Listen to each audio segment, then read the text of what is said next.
Vai mums ir vajadzīgs gans un draudzene, ja starpnieks starp Dievu un cilvēkiem ir Kristus? Pirmkārt, es gribētu iznīcināt vienu maldīgu priekšskatu. Mūsdienās daudz cilvēki ir aizrāvušies ar šo sātanisko ēsmu.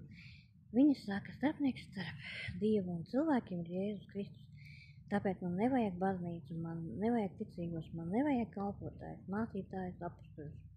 Man nevajag neko, ja starpnieks starp cilvēku un Dievu ir Jēzus Kristus.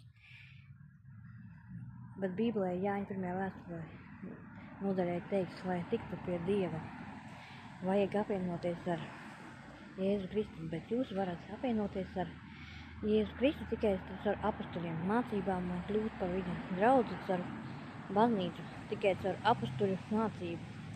Un mums nav cita veida, kā atpazīt Jēzu Kristu. Lai nokļūtu pie Dieva, jums ir jāsavienojas ar Jēzu Kristu. Ar Kristu, lai nokļūtu pie Dieva, un Kristus deva šo pavēli, kā mēs varam savienoties ar viņu, ar apustuļiem, ar viņu mācību. Tāpēc Jānis saka savu vēsturi ar liecību par to, ka bija no sākuma.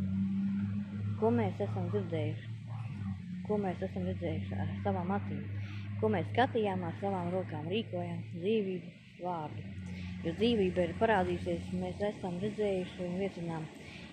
Un mēs jums pasludinām šo mūžīgo dzīvību, kas bija pie Tēva un mums ir atklāta.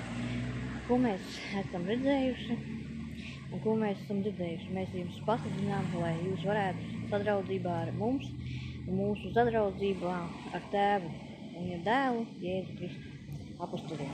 Bija saziņa ar Jēzu Kristu, ir viņa liecinieki. Tāpēc savienoties ar viņiem mēs varam sazināties ar Dievu. Lai blēdība un reibums, kurā cilvēki iekrituši tiek saspiesti, aicinām abonēt savu Telegram kanālu Baznīca ir Dieva ģimene, un jūs varat kļūt par šī ģimenes daļu.